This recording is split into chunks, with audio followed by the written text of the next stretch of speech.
the 8th video in the series of video lectures on the chapter motion. As we have discussed earlier, the velocity time graph of a body in uniform and non-uniform acceleration. Today we will discuss the three equations of motion. Okay? And as you can see, the three equations of motion are written here. V is equal to u plus at, S is equal to ut plus half at square, v square minus u square is equal to twice as. Now, before we proceed further, we will discuss what are these equations. These equations are known as equations of motion, but they are applicable only for uniform acceleration case. These equations of motion are applicable only for uniform acceleration case. You cannot apply it everywhere. The first equation goes like this. V means final velocity, U means initial velocity, A means the uniform, the constant acceleration, and T is the time. Second equation, S represents displacement here, is equal to u into t plus half of at square, where a is acceleration again, but again this acceleration should be constant. V square minus u square is equal to twice as. Twice as means a means acceleration and s means displacement.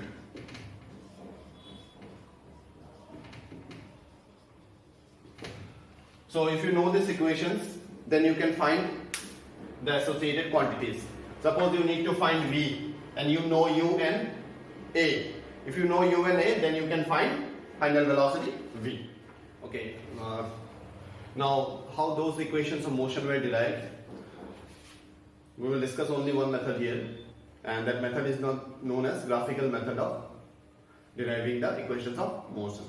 Okay, equations of motion, the three equations that we just discussed: V equal to u plus at, S equal to ut plus half at square, and V square minus u square is equal to twice as.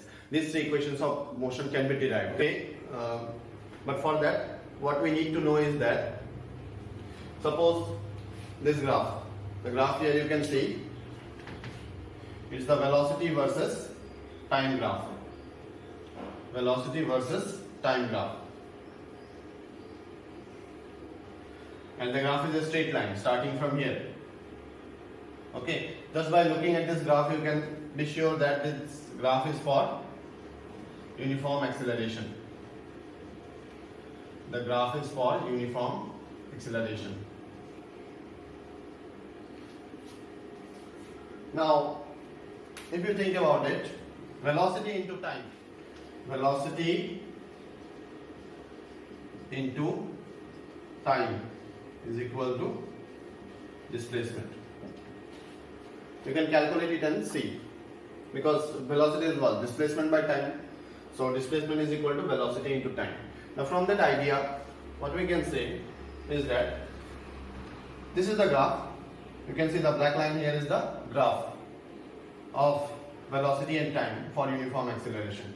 The area under this graph, that means this portion. The area under the graph, the area under velocity time graph, the area under this particular graph, that means this area. The magnitude of this area under this graph will represent displacement of the moving object. So the magnitude of the area under this will represent displacement of the body.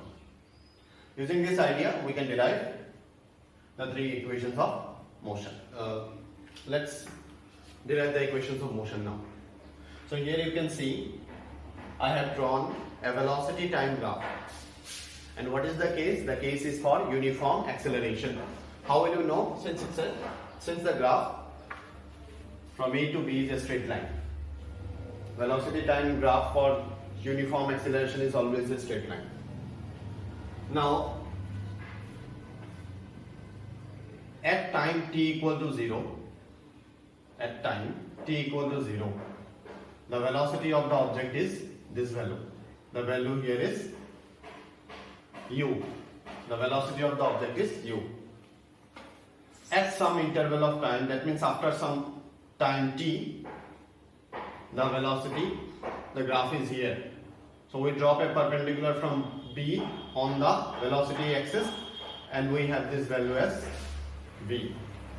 So at time t equal to 0, the velocity of the body is u. At time t equal to t, the velocity of the body is v. Now we drop a perpendicular from point B on the time axis. Okay, you can see I have drawn a perpendicular. Let us name it as C. So a perpendicular BC is dropped upon time axis and a perpendicular AM is dropped on this particular straight line BC. So this is the graph. Once again, what is this graph? This graph corresponds to uniform acceleration case. This is the velocity time graph of a moving object under uniform acceleration, and hence it's a straight line. So the graph is this part from A to B only, and the rest is construction here. The graph is only from A to B. As time changes, you see the velocity also increases uniformly. Okay, in a straight line like this. So from B we drop a perpendicular on the time axis, and you can see it is BC. This is the perpendicular symbol. From this point B again we drop a perpendicular on the velocity axis also and mark this value as V, final velocity V. From A we drop a perpendicular on the constructed straight line BC, and you can see this is the perpendicular AM. Okay. Now let us go to our definition of acceleration. If you recall the definition of acceleration, acceleration is the rate of change of velocity. Rate of change means change in velocity divided by time taken. So what is acceleration? Change in velocity divided by time taken. Okay? What is acceleration? Change in velocity divided by time taken. So now first let us see what is the change in velocity. Corresponding to this particular graph, you can see at time t equal to 0, the velocity of the body is u. At time t equal to, when the time is t, the velocity of the body is v. Once again, when the time is 0, the velocity of the body is u. How can you know this? Because at t equal to 0, you can see the graph is this point, u. At time equal to t, the graph is this point. So the value on the velocity axis is v. So initial velocity is u, final velocity is v for this particular graph. So the change is what? Final minus initial, v minus u. How much time is taken for this? The time. How much time is taken for this? You can check from here. For this velocity, this is the point. Drop here. You get time. The body takes, or the body after time t achieves velocity v, and hence this is t minus 0. So on calculation you will get v minus u by t. This side is a is equal to v minus u by t. You shuffle this, you will get v is equal to u plus at. So this is the first equation of motion. From here we multiply t to the left hand side, t goes this side, and on reshuffling we get this particular equation. So this is the proof of the first equation of motion, v equal to u plus at. Okay, now let us go to the second equation of motion. The second equation of motion, how can you obtain it? Again we have the same graph. Okay, just now we have discussed that displacement is equal to area under the graph AB. The displacement of the moving object under uniform acceleration is the area under this graph AB. Okay, area under this graph AB means that we have to find the area of this whole part. You have to find the area of this whole region, the area under the graph. So it is clear from the diagram, area under graph AB is composed of area of triangle A and B, this part, plus area of rectangle OCMA. So the area under the graph AB is composed of two parts, area of triangle AMB and area of rectangle OCMA. So we will find the area under using the respective formulas. How to find area of triangle AMB? Half into base into altitude. Area of a triangle is half into base into altitude. So we find half into base. Base of AMB is what? If you look at the triangle AMB, the base of AMB is AM and altitude is BM. This is the altitude part and this is the base part for triangle AMB. So AM into BM. Area of rectangle OCMA. Area of rectangle is length into breadth. So area of rectangle OCMA, this is the length, this is the breadth, you can say. So OC into CM. Okay, half into, now what is AM? Now you see, what is AM? AM, this distance AM is exactly equal to the distance OC. The distance AM from A to M is exactly equal to the distance OC. And where is OC? The OC lies on the time axis. OC lies on the time axis. That means the magnitude of OC is nothing but some time. So from O to C, what is the time you see? If you go from point O to C, the time is what? At C point you have marked T. So that means the OC segment corresponds to time T. Okay, the OC segment corresponds to time T. And since OC is equal to AM, AM also is equal to T. So in place of AM, we substitute T. Okay. Now BM part. The BM segment is from top to this B to M. Okay. Now this BM can be further rewritten as BC, that means from here to here, BC minus CM. If you subtract CM from BC, you get the remaining BM part. So in place of BM, we can write BC minus CM. And similar reasoning can be used to find out why we have written OC and CM. Now BC distance from here to here, or BC segment is equal to this segment from this point to this point. BC segment is equal to this segment.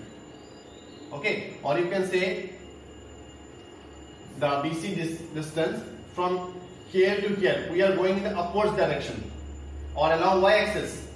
So BC will represent velocity. This BC section is equal to this from here to here.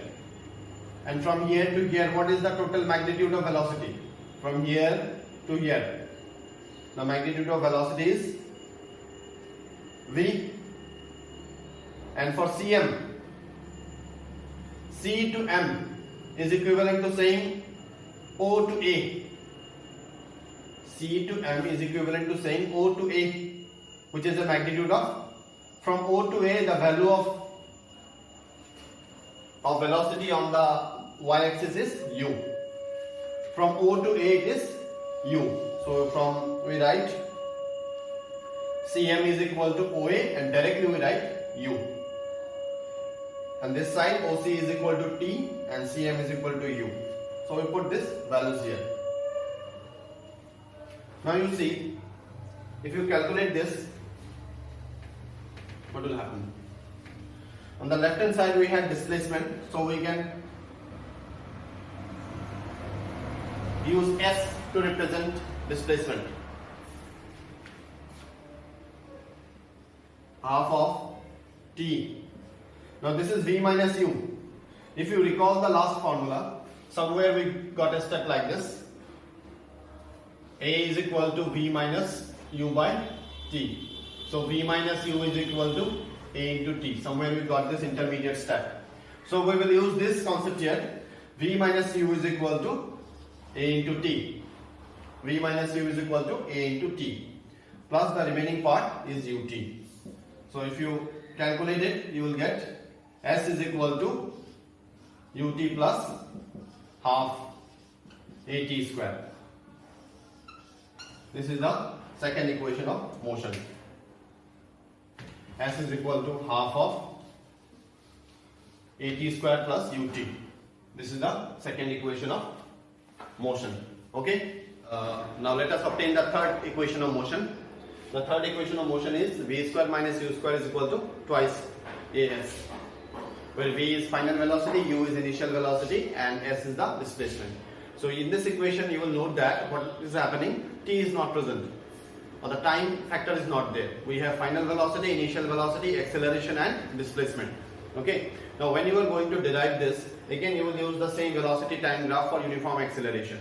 But what you will do now, you will start with this step. What is S here? S represents displacement. Displacement is area under the graph or curve AB. Okay, area under this graph AB you can say. Now, area under this graph, just like in last case, it is the sum of area of rectangle OACB, OCMA plus AMB. That was for the last case. But we can also say the area under the same graph AB, listen carefully, for this particular third case, the area under the graph AB can also be expressed like this. Area of trapezium OACB,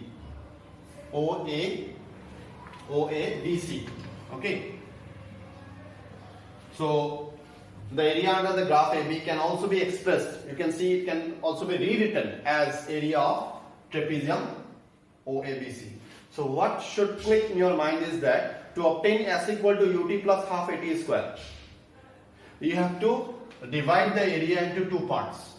Area of triangle ABC, triangle AMB plus area of rectangle OCMA.